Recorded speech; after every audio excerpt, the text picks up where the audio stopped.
আমার মুসলমান ভাইরা রে, বিচ্ছুটা মুসলমান যখন কচুরিপানার ওপরে লাফ দিয়া উঠে গেল, আর সাগরের ঢেউয়ের বাড়িতে বাড়িতে ওই বিচ্ছুটা ওই পারে গিয়া হাজির হয়ে গেল। ওই পারে গিয়া লেগে যাওয়ার পরে বিচ্ছুটা লাফ দিয়া ওই পারে নেমে গেল। আর আল্লাহর ওলিও নৌকা ভাড়া করে তার পিছনে পিছনে গিয়া ওই পারে নেমে গেল। আল্লাহর ওলি তাকায়া দেখে বিচ্ছুটা লাফায়া লাফায়া আবারও চোখ দিয়া অন্যদিকে রওনা হয়ে গেছে। হ্যাঁ মুসলমান বন্ধুরা রে, আল্লাহর ওলি দেখতেছেন বিচ্ছুটা লাফায়া লাফায়া যখন চোখের উপর দিয়া রওনা হয়ে গেছে, তো আল্লাহর ওলিও পিছনে পিছনে যায়। যাইতে যাইতে সামনে গিয়ে দেখে একটা গাছ, আর ওই গাছের নিচে একজন রাখাল ঘুমায়া আছে। রাখালটা বড় আল্লাহওয়ালা, বড় বুজুর্গ, মাথার পাগড়ি আর টুপি এক সাইডে রেখে আল্লাহওয়ালা ওই রাখালটা আরাম করতেছে, ঘুমাইতেছে। এ মুসলমান ভাইরা রে, ওই রাখালের মুখে দাঁড়িয়ে আছে, মাথার মধ্যে সুন্নতি চুল, আবার জুব্বা গায়ে দেওয়া, পাঞ্জাবি গায়ে দেওয়া শুয়ে আছে। আল্লাহর ওলি তাকায়া দেখে গো বিচ্ছুটা লাফায়া লাফায়া ওই ব্যক্তির কিনারায় গিয়া হাজির হয়ে গেছে।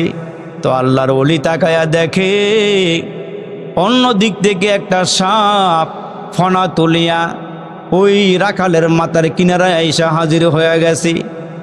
এ যুবক, আল্লাহর ওলি তাকায়া দেখে গো সাপটা মুসলমান ফনা তুলিয়া রাখালের মাথার ওপরে মুসলমান ভাইরা পজিশন নিতেছে, রাখালরে কামড় দিবে।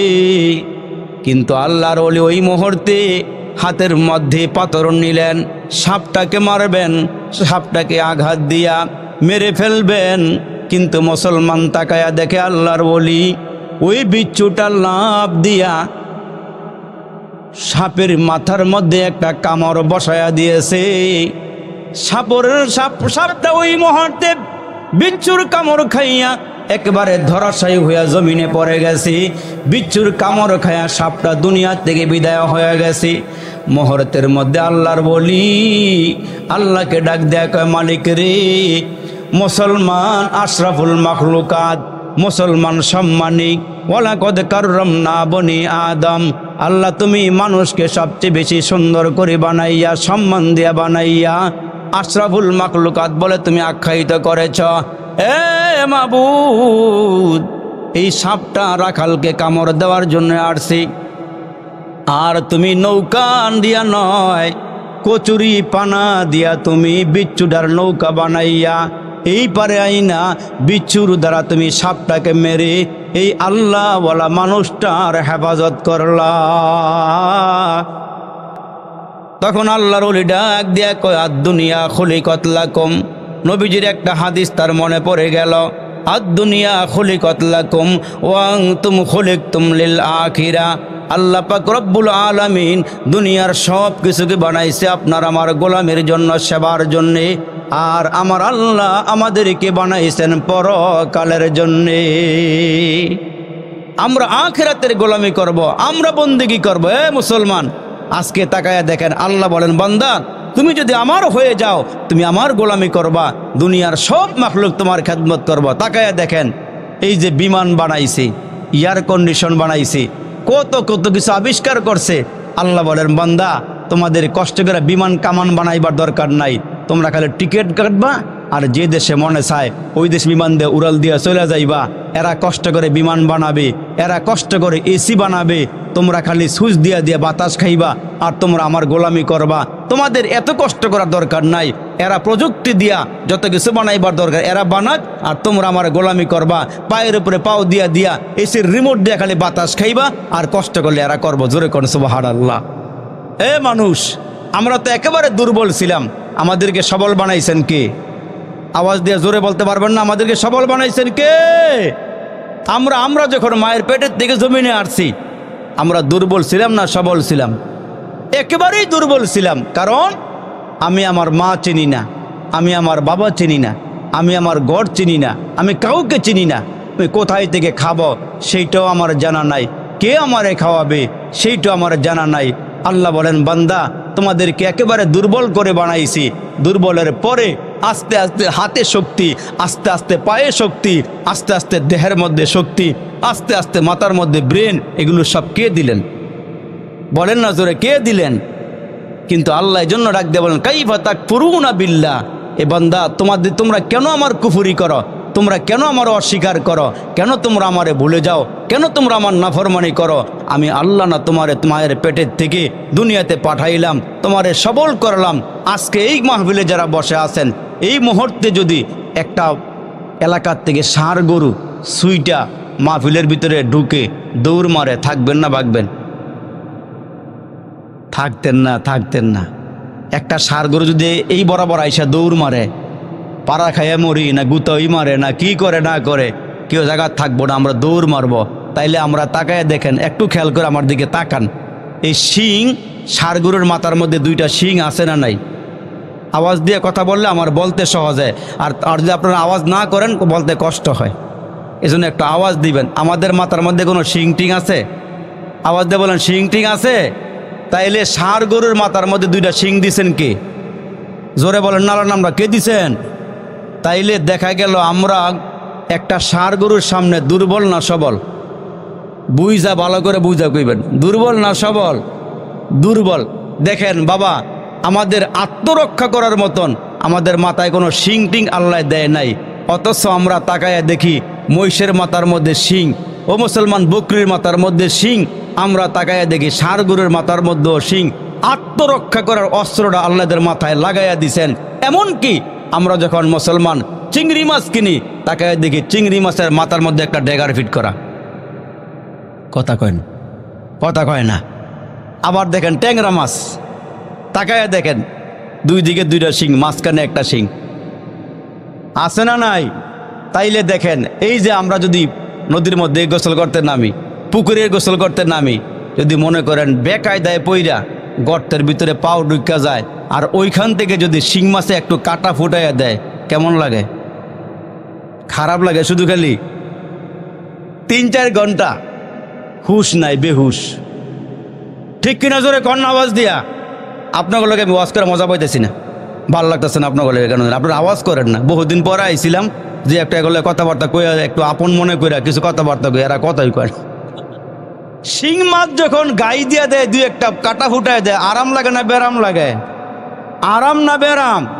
তাইলে দেখা যায় শিং মাছের সামনে আমরা দুর্বল না সবল? দুর্বল না সবল?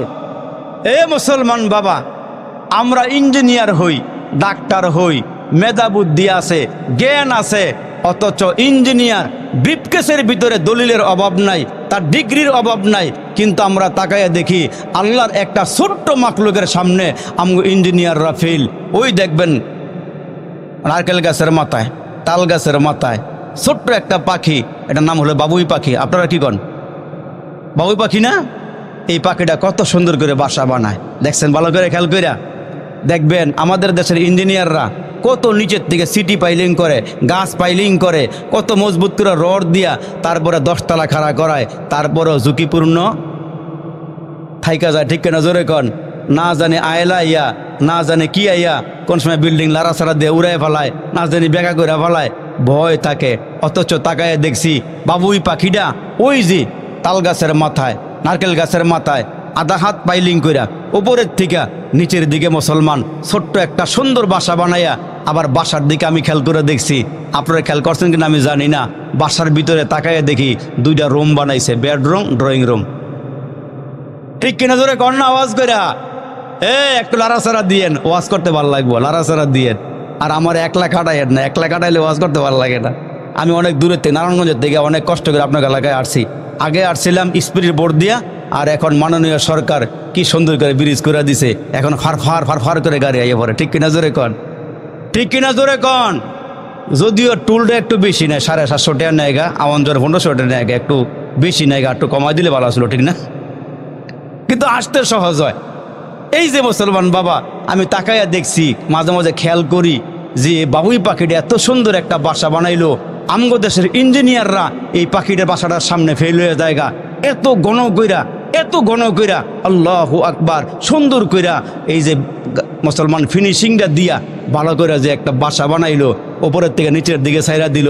এখন বাউই পাখি বাসাটা বানাইয়া আল্লাহকে ডাক দিয়ে, আল্লাহ প্রধানমন্ত্রীও চিনি না, শেখ হাসিনারও চিনি না, খালেদারও চিনি না, সাথে মরে গেল গা, সাথে দুনিয়া তার নায়িকা। আল্লাহ আমরা পাখি হলাম বিদায়, আমরা কোনো ভোট নাই, সরকারের লোক আমরা না, আল্লাহ সরকারের লোক তো আমরা। আল্লাহ এখন যে রাতে ঘুমামো, আল্লাহ একজন আরেকজনকে কেমনে দেখতাম। আল্লাহ ডাক দিয়াকে, বাউই পাখিরে তোর মাথাটার মধ্যে এমন একটা বুদ্ধি আমি আল্লাহ দিয়া দিলাম, বিকালবেলা হইলে ওই যে আম গাছতলা, মুসলমান বট গাছতলায়, ওই যে লাউ গাছতলায় গিয়া দেখবি ছোট ছোট একটা পোকা আছে, এটা মিটমিট করে আলো দেয়। আমরা এটার নাম কি কন? হ্যাঁ আচ্ছা, জোনাকি পোক না, বা জিমি পোক যেটা কন বুঝলেই হয়। এখন আল্লাহ ডাক দিয়া একটা কাজ কর, এই নদী এলাকার মধ্যে গিয়া পুকুরের পাড়ে গিয়া কতগুলো কাদামাটি লই আয়। দেখেন বাউই পাখিকে আল্লাহ কত বুদ্ধি দিছে, ওই কাদামাটি আইনা ওই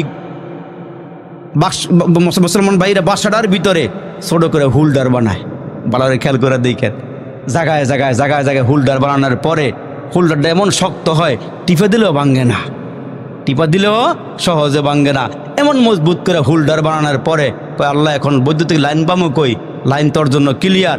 সন্ধ্যাবেলা তুই গিয়া ওই লাউ গাছতলা, আম গাছতলা, বট গাছতলা গিয়ে দেখবে ছোট ছোট জোনাকি পোকা আছে, ওইটাকে আস্তে কইরা এক পাশ দিয়া দুই ঠোঁট দিয়া কামড় দিয়া ধইরা আর ওইটারে মাথাটারে একবারে হুলডারের ভিতরে ঢুকাইয়া দিবি। যখন এটা বের হইতে চাইবো তখন দেখবি মিটমিট করে আলো দিব। আর হুলডার একটা না কয়েকটা দিবি, একটা পোক মারা গেলে যেন আরেকটায় আলো দেয়, আরেকটা মারা গেলে যেন আরেকটা আলো দেয়। এই ইঞ্জিনিয়ারিং বুদ্ধিটা এই বাউই পাখির মাথায় কে দিছেন? আর একটু জোরে বলেন আল্লাহু আকবার। এই যে আমরা মুসলমান বাবা জামা গায়ে দিছি, হ্যাঁ জামা গায়ে দিছি, ইঞ্জিনিয়ার লাগে, টেক্সটাইল মিল লাগে, লোক লাগে, কারিগর লাগে, ফ্যাক্টরি লাগে, এত কিছু লাগে জামা বানাইতে, হ্যাঁ। অথচ আল্লাহ পাক তাকায় দেখেন মাকড়সা দৌড় দিলই পিছন দিক দিয়ে জাল বাইরা। ঠিক কিনা জোরে কন্যা আওয়াজ দিয়া। মুসলমান ভারতে এক এলাকার মধ্যে, আমাদের দেশের ডাক্তাররা ভালো করে শোনেন, ভারতে এক এলাকার মধ্যে এত বানর, এলাকার সব মানুষ অনিষ্ট হয়ে গেছে এদের অত্যাচারে। অতিষ্ঠ হওয়ার পরে এরা বলতেছে কি করা যায়, বানরের উৎপাত থেকে আমরা বাঁচতে পারি না। তখন এক এলাকার মানুষ মিল্লা কতগুলো রুটি বানাইয়া এই রুটিগুলোর মধ্যে বিষ মিশায় মিশায় মিশায় মিশায় টুকরা টুকরা কইরা ছাদের মধ্যে ফালাইয়া রাখছে, যেন এলাকার বানরগুলো এই রুটি খাইয়া খাইয়া সব মারা যায়। কিন্তু দেখেন বানরের মধ্যে বড় ডাক্তার আছে। এক ঝাঁক বানর যখন আইসা ওই ছাদের মধ্যে নামছে, বড় ডাক্তারটা যে ডাক্তার বানর নাকটা লাগায় চলতো না। অনেকক্ষণ পরে উল্টায় ফাল্টায় দেখা ডেকে বলে চলবো, একটা কাজ করতে হবে। কি? সব বানর আমার সাথে চলো। সব বানর একসঙ্গে নিয়া ওই মুসলমান চকের মধ্যে গিয়া পাতা লয়ে এসে, গাছের পাতা, এই পাতাগুলো আইনা একটা কামড় দেয় পাতার মধ্যে, একটা কামড় দেয় রুটির মধ্যে, এক কামড় দেয় পাতার মধ্যে, এক কামড় দেয় রুটির মধ্যে। সব রুটি খাইয়া শেষ, একটাও বানরও মরে নাই। এদেরকে ডাক্তারি বিদ্যা শিখাইছে কে? আর একটু জোরে শিখাইছে কে? আল্লাহু আকবার, আল্লাহু আকবার। এজন্য আল্লাহ ডাক দিয়া কয় মানুষ, সমস্ত মাখলুককে তোমার গোলাম বানাইছি আর তোমরা আমার গোলামি করবা। তুমি যখন আমাকে গভীর রাত্রে উইঠা একটা দুইটা সিজদা দিয়া দিয়া তুমি যখন হাতটা বাড়াইয়া দাও রে বান্দা, তোমার মা তোমারে কি মোহাব্বত করে তার থেকে 1000 গুণ বেশি মোহাব্বত তোমার আমি আল্লাহ নিজে করি। বান্দা তুমি যখন নাফরমানি করো, গুনাহ করো, আমার মেজাজ গরম করি না। আমি আল্লাহ দুনিয়ার মধ্যে তোমারে পাঠাইলাম, আমি আল্লাহ পাক তোমারে জানাইয়া দিলাম দুনিয়াটা হইল পরীক্ষার হল। পরীক্ষার হলের মধ্যে দুইকা ছাত্রর যা মনে চায় তাই লিখতে পারে। মুসলমান শিক্ষক কিন্তু কিছুই বলে না, ঠিক কিনা জোরে কন? যা মনে চায় তাই লেখে। ছাত্র লিখতেছে, একটার পরে একটা লিখতে গিয়া অঙ্ক যখন করে 15 আর 20 হইল 35, হ্যাঁ লেখছে 37। স্যারে কানের কাছে গিয়া গিয়া কয় ভালোই লেখছস, ভালোই লেখছস। মুসকি মুসকি হাসে আর কয় তুই যখন রেজাল্ট আউট হইব তখন গোড়ার ডিমটা পাবি, গোড়ার ডিম। কিন্তু ওই মুহূর্তে স্যারে কিছুই কয় না। কেন? স্যার জানে এটা কওয়ার জায়গা না। কিন্তু আল্লাহ ডাক দিয়া কয় দুনিয়াটা হলো পরীক্ষার হল। আল্লাযী খলাকাল মাউতা ওয়াল হায়াতা লিয়াবলুয়াকুম আইয়ুকুম আহসানু আমালা। আমি আল্লাহ তোমাদের হায়াত মউত দিয়া এই দুনিয়াতে রাইখা আমি আল্লাহ পরীক্ষা করি কে ভালো কাজ করে আর কে খারাপ কাজ করে। আল্লাহ পাক ডাক দিয়া কে মানুষ আমি এখন ধরব না, সুদ খাইলেও কিছু কমু না, আঞ্জা দিয়া গাঞ্জা খাইবা আমি আল্লাহ কিছু কইতাম না, ফাঁকে ফাঁকে ইয়াব্বা খাইবা আমি আল্লাহ কিছু বলুম না, জিনা করবা আমি আল্লাহ কিছুই বলুম না। কিন্তু বান্দা একটা সময় আছে আমি যখন ধরব, ইন্না বাতশা রাব্বিকা লাশাদীদ, আমার ধরা বড় শক্ত, আমার ধরার থেকে ফেরাউন বাঁচতে পারে নাই, আমার ধরার থেকে কারুন বাঁচতে পারে নাই, আমার ধরার থেকে ফেরাউন বাঁচতে পারে নাই, বড় বড় শক্তি কেউ বাঁচতে পারে নাই। আমি আল্লাহ তোমাকে ধরলে তুমিও বাঁচতে পারবা না, কিন্তু আমি আল্লাহ ধরবো না কেন? আমার নবী বলে গেছে, আল্লাহ আমার উম্মত গুনাহ করলে একটু তওবা করার সুযোগ দিও, সাথে সাথে আযাব দিও না। জোরে কোন সুবহানাল্লাহ। আমার উম্মতকে তুমি সাথে সাথে আযাব দিও না। মুসলমান ভাইরা রে আমার আল্লাহ ডাক দিয়া কয়, মানুষ তুমি যত রকমের গুনাহ করো না কেন আমি আল্লাহ তোমারে আযাব দিব না, তোমারে শাস্তি দিব না।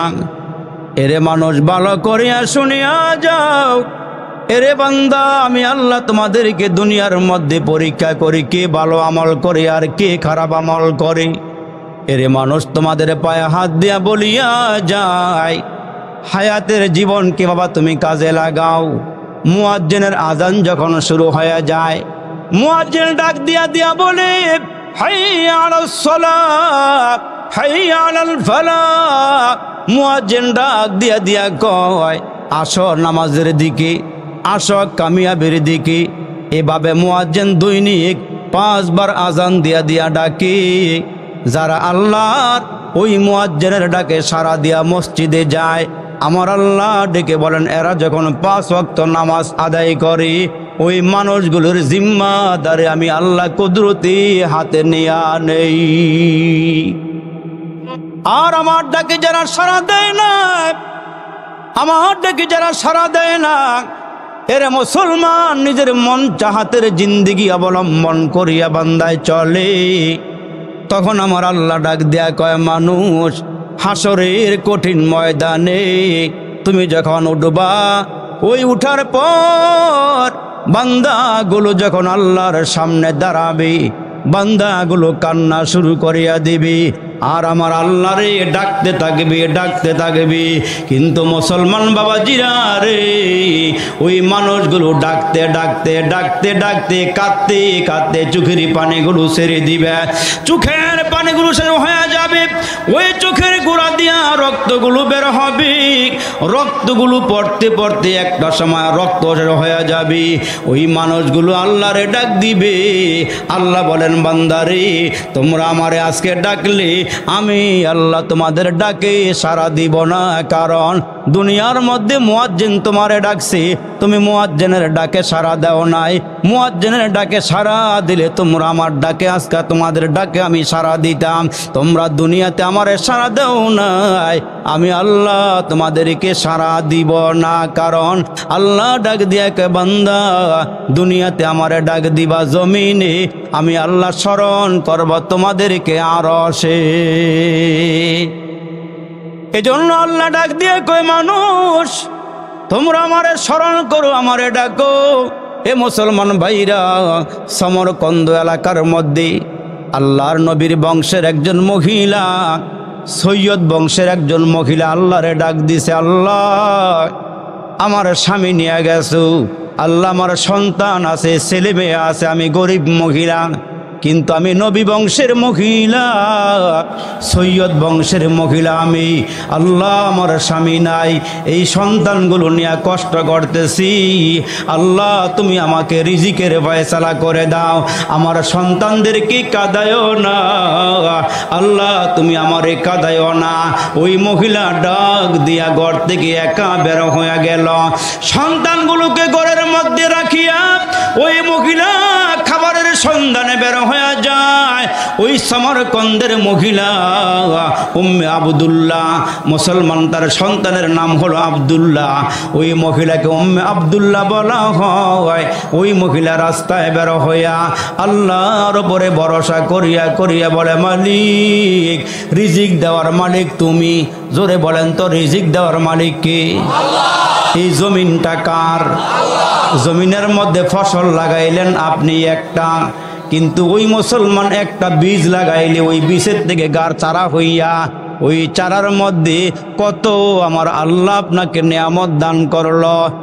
মুসলমান বাইরে রে, আল্লাহ পাক ডাক দিয়া কয় মানুষ তোমাদেরকে জমিন দিলাম, এ বান্দা জমিনের মধ্যে ফসল লাগাইয়া খাও, বান্দা তুমি নিয়ামত খাইয়া শুকরিয়া আদায় কইর, আমি আল্লাহ জমিনের মধ্যে তোমার ফসল বাড়াইয়া দিব। তুমি যখন চাষাবাদ করো তখন নিয়ত কইরো আল্লাহ এইখানে যত তুমি ফসল আমারে দিবা আমি নিজে কিছু ফসল খাব, গরিবরে কিছু দান করব, আল্লাহ তোমার রাস্তায় আমি কিছু দান করব।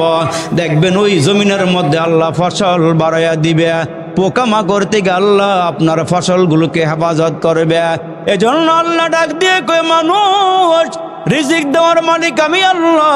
ওই সৈয়দ বংশের উম্মে আব্দুল্লাহ মুসলমান বন্ধুরা রে যখন রওনা হয়ে গেছি, সামনে যাওয়ার পরে একজন ধনী মানুষের বাড়ি খেয়াল করা শোনেন।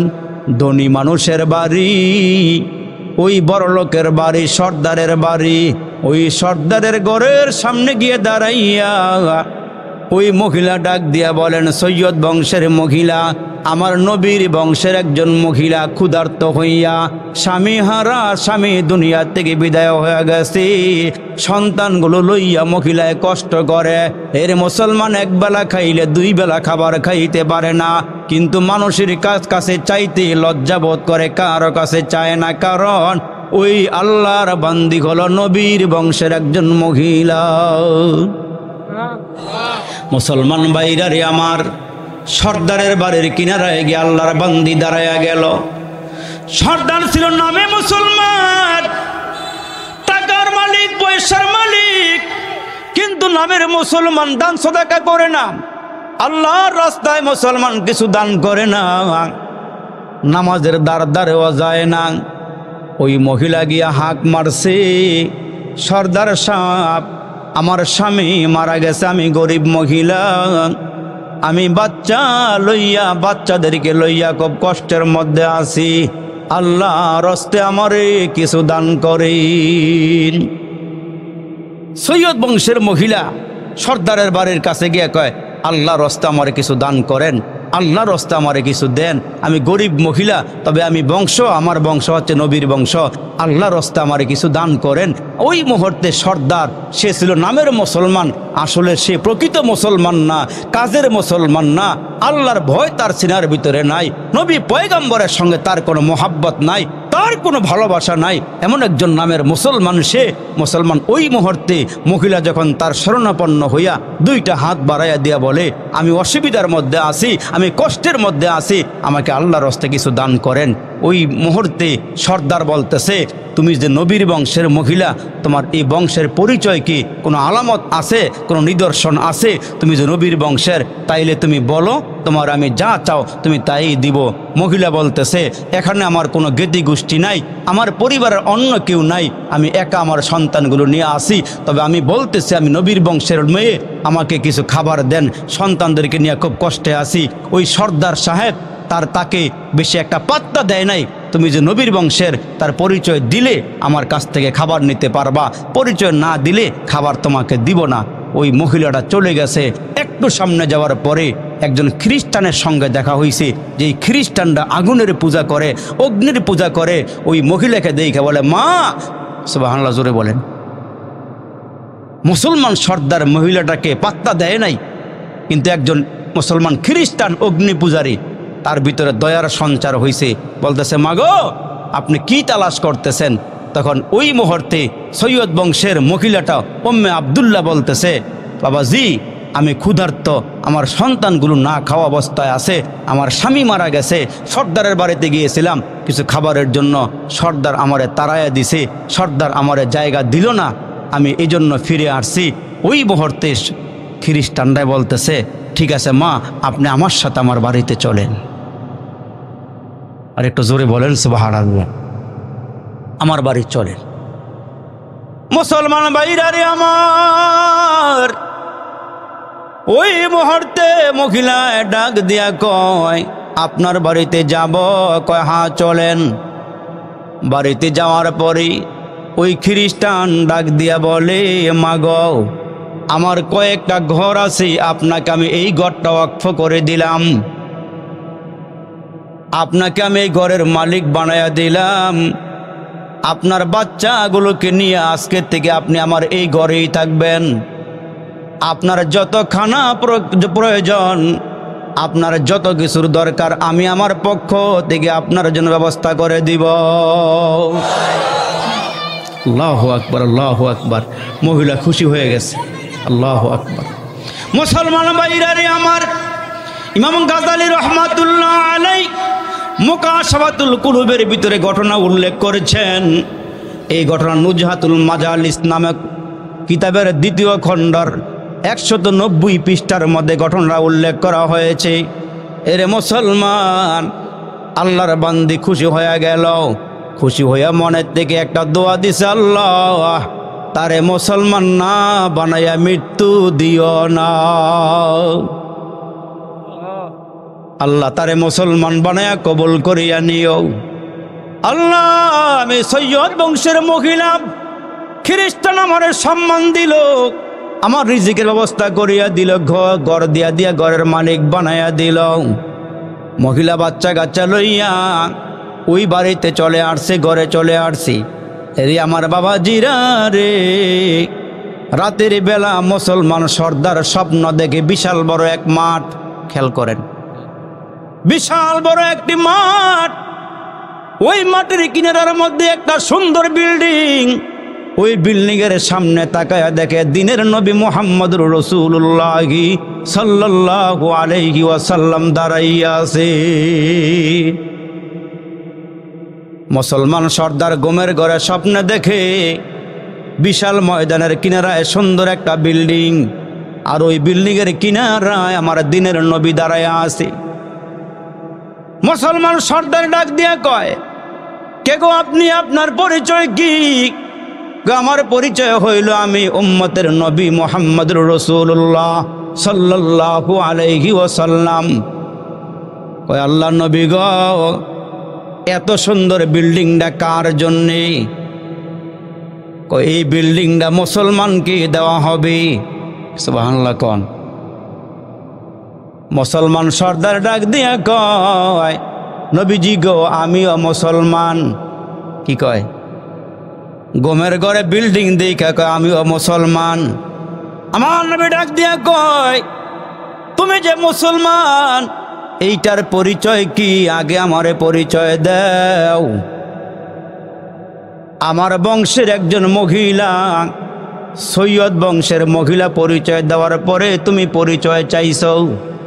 এই মহিলার পরিচয় চাইছো, মহিলা পরিচয় দিবার পারে নাই। তুমি যদি এই ঘরের মালিক হতে চাও, মুসলমান পরিচয় দিয়ে তারপরে ঘরের মালিক হয়ে যাও। এই ঘরটা তো আল্লাহ মুসলমানের জন্য রেখেছেন। কয়টা কোন মুসলমান? কয় একজন খ্রিস্টান মুসলমান হয়ে গেছে, তার জন্য এই ঘর বরাদ্দ করা হয়েছে।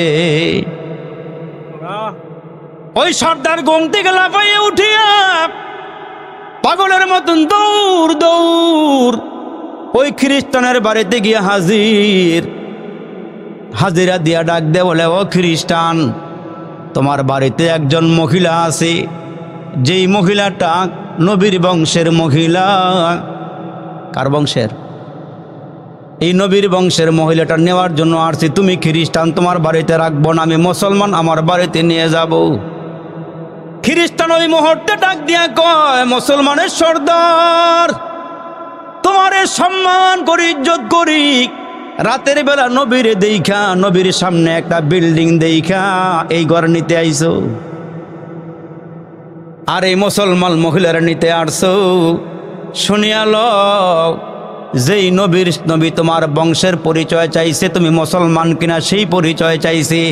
যেই বিল্ডিংটা দেখেছ, এই বিল্ডিং এর ভিতরে আমার বাচ্চা কাচ্চা লইয়া নবীর হাতে আমি কালিমা পরে মুসলমান হয়ে গেছি।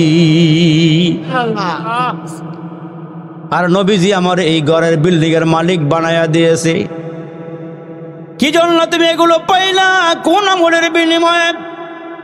মুসলমান সর্দার খ্রিস্টানকে ডাক দিয়া কয়, কোন আমলের বিনিময়ে তুমি এই ঘরের মালিক হইলা? কয়, গতকালকে তুমি মহিলারে ফেরত দিয়েছিলা, আমি তারে সম্মান করে আমার বাড়িতে নিয়ে আমি ঘরের মালিক তারে বানায়া দিয়েছি। আর ওই মহিলা খুশি হইয়া আমার জন্য দোয়া করছে, আল্লাহ খ্রিস্টানরে পরিবার সহ মুসলমান বানায়া দাও। আল্লাহ তুমি আমার এই মুহূর্তের দোয়াটা কবুল করে নাও। আমি যে তারে আহার দান করেছি, আমার আল্লাহ পাক রব্বুল আলামিন এই খাতিরে আমার আল্লাহ আমারে মুসলমান বানায়া জান্নাতের ঘরের মালিক বানায়া দিয়েছেন। এজন্য মুসলমান ভাইরারে আমার, কিছু আমল আছে দেহের আমল, আবার কিছু আমল আছে মালের আমল। এই মুসলমান দেহ দিয়ে আমল আছে, যেমন মুসলমান দেহের আমল নামাজ পড়া, রোজা রাখা, জিকির করা। এই মুসলমান আরো কোরআন তেলাওয়াত করা, অন্য ইবাদত আছে। আবার মালের আমল আছে, যাকাত দেওয়া। মালের আমল আছে মুসলমান ভাইরা, হজ ফরজ হইলে হজ করা, মালের আমল হইলে দান সদাকা করা। ঠিক কিনা জোরে কন?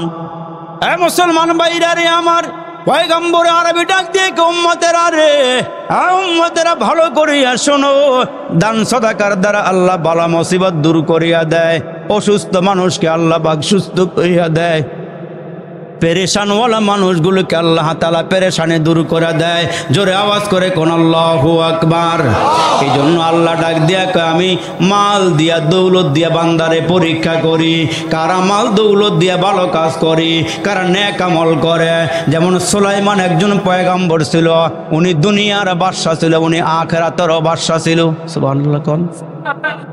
পয়গম্বর সুলাইমান আলাইহিস সালাম নবীও ছিলেন, আবার রাজত্বের মালিকও ছিলেন। শুধু রাজত্বের মালিক নয় রে বাবা, পয়গম্বর সুলাইমান আলাইহিস সালাম শুধু রাজত্বের মালিক নয়, উনি কিসের মালিক? উনি মানুষেরও নবী, উনি জিনেরও নবী, উনি মানুষেরও বাদশাহ, জিনেরও বাদশাহ, পশু পাখিরও বাদশাহ। যেমন সুলাইমান পয়গম্বর বসে আছেন, হঠাৎ করে একটা চিল পয়গম্বরের সামনে আইসা ডাক দেয়, কয়, পয়গম্বর আপনি শুধু মানুষের নবী নন, আপনি শুধু জিন জাতির নবী নন, আপনি তো আমাদেরও নবী। আমি আপনার কাছে একটা নালিশ নিয়ে আসছি, আমি আপনার কাছে একটা বিচার নিয়ে আসছি, আশা করি আপনি আমার বিচারটার ফয়সালা করে দিবে। একটা চিল পাখি, আরে নবী তো পিঁপড়ার কথাও শুনতো। আল্লাহু আকবার। পশু পাখিদের ভাষাও উনি বুঝতো। আল্লাহু আকবার। সুলাইমান পয়গম্বরের কাছে একটা চিল পাখি আইসা বলে, পয়গম্বর আমি একটা বিচার নিয়ে আসছি, এই বিচারটা আপনি একটু করে দিবেন। ওই মুহূর্তে পয়গম্বর বলে, তোমার আবার কিসের বিচার?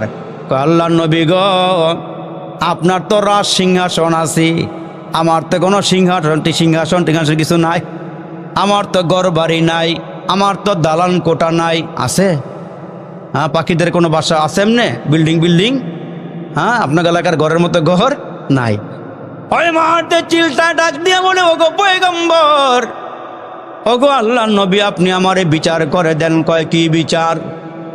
আমি একটা গাছের উপরে বাসা বেঁধেছি, এই বাসার মধ্যে আমি বাচ্চা ফুটাইয়াছি।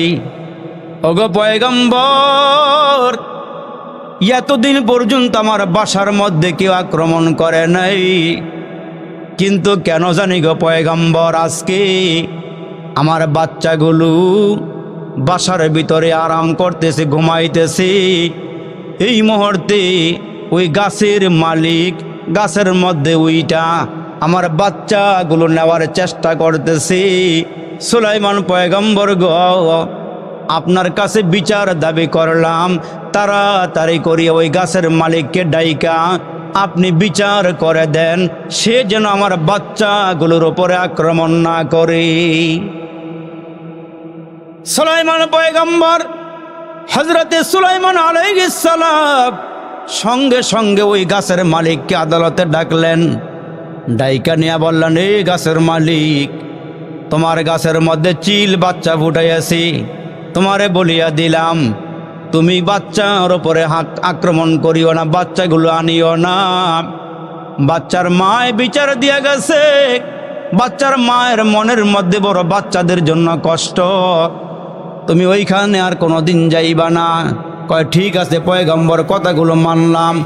আর সাথে সাথে পয়গম্বর দুইটা জিনকে হুকুম করিয়া দিলেন, তাড়াতাড়ি করিয়া যাও, তোমাদেরকে বলিয়া দিলাম এই ব্যক্তি যদি আবার কখনো গাছের মধ্যে উঠিয়া বাচ্চাগুলো আনতে চায়, তাহলে ওই মুহূর্তে গাছের মালিকের দুইটা পা ধরিয়া টানা হেঁচড়া করে দুইটা পা ছিঁড়ে ফেলবা, একটা পা পশ্চিমে ফেলাইবা আর একটা পা পূর্ব দিকে ফেলাইবা, সে যেন বাচ্চার উপরে আক্রমণ করতে না পারে, সে যেন চিলের বাচ্চার উপরে থাবা মারতে না পারে, তোমাদেরকে আদেশ দিলাম। 1 বছর পার হয়ে যাওয়ার পরে আবার যখন ওই চিল পাখিটা গাছের মধ্যে বাচ্চা ফুটাইছে, ওই গাছের মালিকটা হাঁটি হাঁটি পা পা করে আস্তে আস্তে গাছের মধ্যে উঠা শুরু হয়ে গেছে।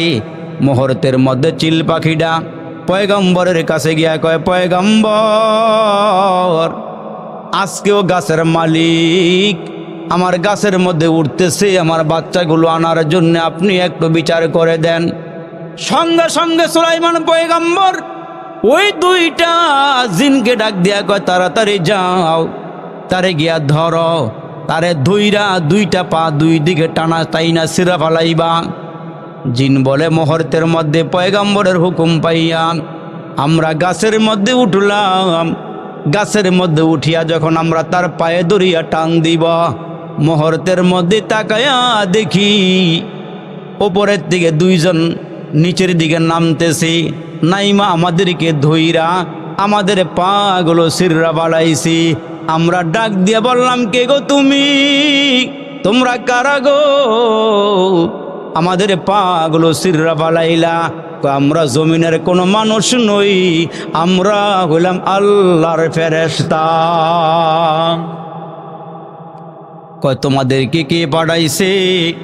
আমাদেরকে তো পয়গম্বর সুলাইমান আলাইহিস সালাম পাঠাইছে, আমরা যেন এই ব্যক্তির পাগুলো সিরিয়া ফালাই।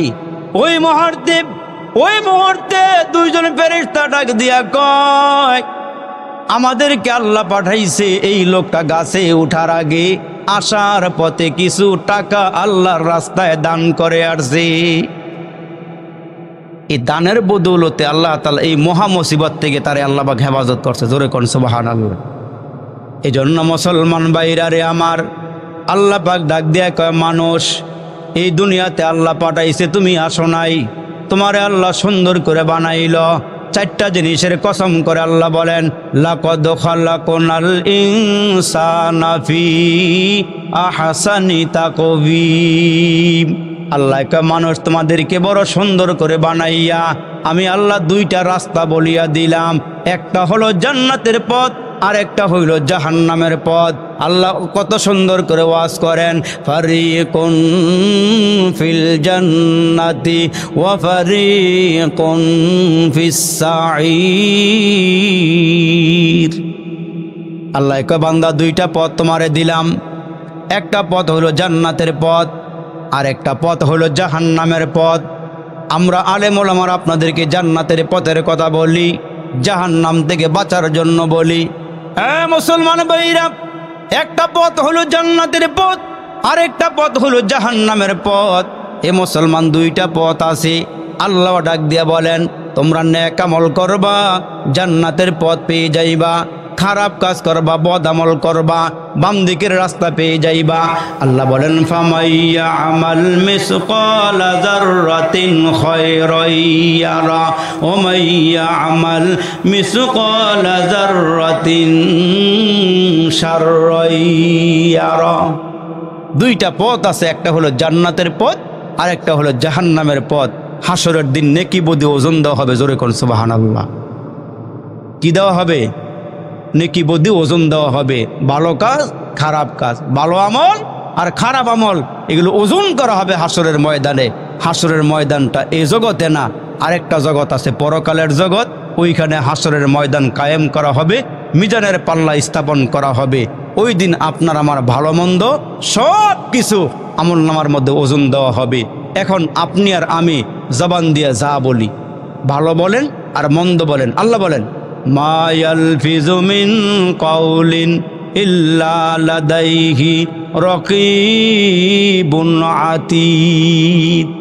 আল্লাহর দুইটা লাইন আছে, একটা লাইন হইল, এ বান্দা শোনো, তোমার জবান দিয়া ভালো মন্দ তুমি যা বলো, যা বলো, ভালো মন্দ তুমি যা বলো, দুইজন ফেরেশতা আছে, কিরামান কাতিবিন, ফেরেশতা দুজন, কিরামান কাতিবিন, ফেরেশতা দুজন, মানুষের সঙ্গে থাকে সদা সর্বক্ষণ। পাপপূর্ণ ভালো মন্দ যা করে, ভালো মন্দ যা করেছে সব কিছু আমল ভাড়াল না।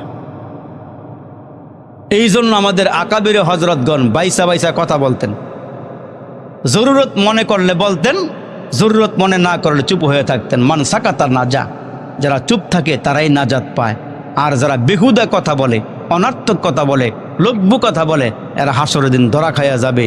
তার কারণ জবান দিয়ে যা বলতেছি সব কিছু ফেরেশতারা টুকতেছেন, লিখতেছেন। আমলনামার সামনে দেওয়া যখন হবে তখন আল্লাহ বলবেন ইকরা কিতাবাক, আপনাকে আমাকে আল্লাহ বলবেন ইকরা কিতাবাক, তুমি তোমার কিতাবটা পড়ো, তুমি তোমার আমলনামাটা পড়ো। তো হুজুরে ডাক দেন, বড় হুজুরে।